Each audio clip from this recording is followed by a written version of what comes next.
Hello everyone, I am Aanchal. I work here at GeekyAnts as a senior software engineer. Welcome and thank you for joining the session.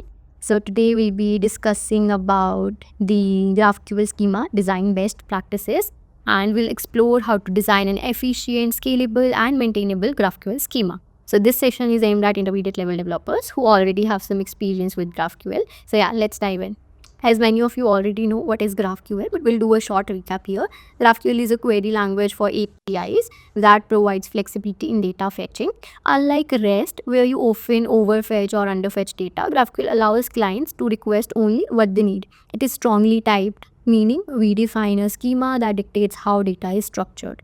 And it also supports real-time updates using subscriptions, making it more useful for live applications. Many companies, including Facebook, GitHub, and Shopify, use GraphQL to power their APIs. So next is why schema design matters. The schema is the backbone of any GraphQL API. It defines what clients can request. A well-designed schema ensures scalability, maintainability, and performance, and a poorly designed schema can cause overfetching, unnecessary complexity, and performance bottlenecks. Following the best practices in schema design helps us to keep the API consistent and easy to extend. First, we have the define clear type. So every entity in your API should have a well-defined type to maintain clarity. We should avoid using generic types like any or JSON. These reduce types safety and make debugging harder. Instead of using a single generic object, we should always use specific type for each data structure. For example, a user type should include relevant fields like name, email, and ID, right? So this keeps the schema clear, predictable, and easy to maintain. Second, we have use enums and custom scalars. So enums help restrict values to a set of predefined options, which makes the API more robust. And for example, like a user role ename ensures valid roles, admin, user, guest. So like we can always predefine these roles for us so that like user cannot enter any other arbitrary strings, right? So then next we have custom scalars, right? So we should always use custom scalars because these are very useful for handling specific data types such as date time. So instead of passing dates as strings, we define a datetime scalar and ensuring consistent formatting across the APIs. So using enums and custom scalars improves validation, reduce errors, and enhances API usability. Next, we have normalized data and avoid deep nesting. Deeply nested structure increase complexity and impact performance. So instead of embedding objects inside other objects, use IDs to reference related entities. I'll give you one example for this. We have bad schema and better normalized schema example here. So here instead of passing the entire user object to author, we can always use ID to put a reference of that user. So this is the better way to do this. Next, we have use connections for pagination. So what are connections? In GraphQL, connections are a standardized way to implement cursor-based pagination. So instead of using offset-based pagination like limit and offset in SQL, connections rely on cursors to track positions efficiently. This approach is particularly useful when working with large data sets as it avoids performance issues caused by skipping rows. So why should we use connections for pagination? So number one is scalability. Using limit 10 and offset 1000 forces the database to scan and discard many rows, which slows down the performance. So with cursors, we only load the necessary records, which makes queries faster and reduce load on the database. Next, we have metadata support. So connections provide useful pagination metadata such as has next page. So it indicates if there are more results available, has previous page, which helps navigate backward in a list.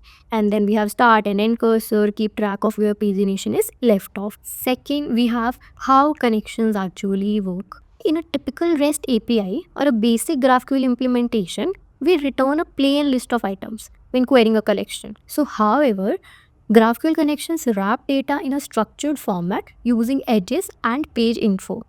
Edges contain the individual nodes, data items, and the cursor. Page info, you already know that it contains the metadata, has next page, has previous page, etc. So let's break down the schema and we'll go to all the elements one by one. First, we have query definition.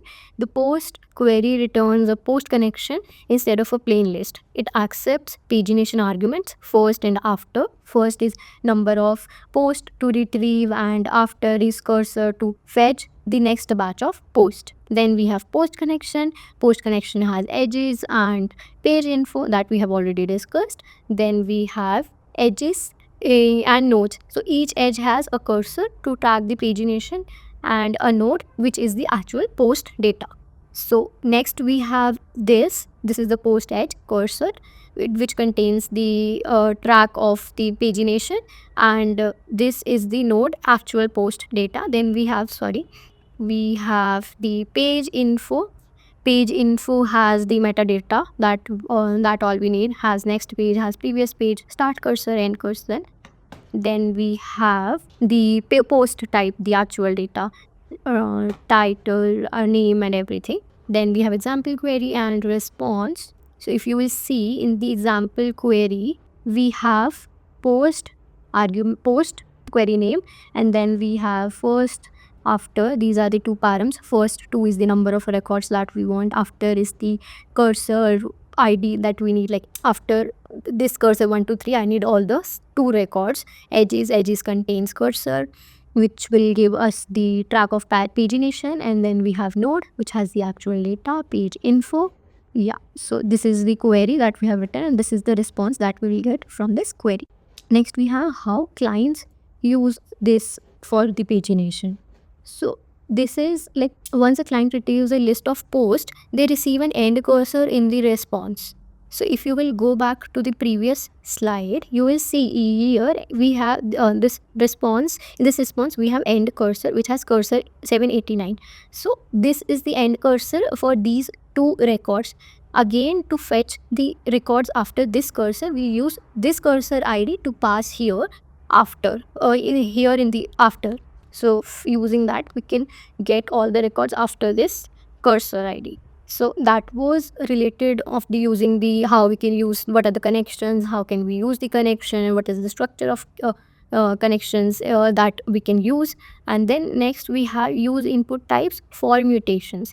So first is instead of passing multiple arguments in a mutation, we should group related fields into input types. So this makes mutations cleaner, reusable and easier to manage. So for example, here if you will see, instead of passing name, email and password separately to this input in the create user mutation, we have grouped them into a input called create user input, and we are passing only one parameter to the create user, that is input. So this has made it more cleaner and more like readable code. So this input types enhances flexibility while keeping the API consistent. So in this way, like we can add new fields without breaking the existing mutation. So if I'll have to add 3 more input parameters here for address, phone number, then I'll not have to make any change in the mutation. I can only go and change and edit the input type here. I can only add phone number and address here only instead of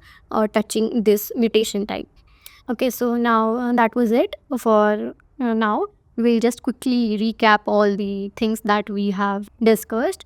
Key takeaways: define clear and granular types to ensure well-structured and maintainable schema. Use enums and custom scalars to enforce data consistency and avoid arbitrary values. Normalize data and avoid deep nesting. You always use cursor-based pagination with connections for scalable and consistent data fetching. This approach is only recommended for the large data sets.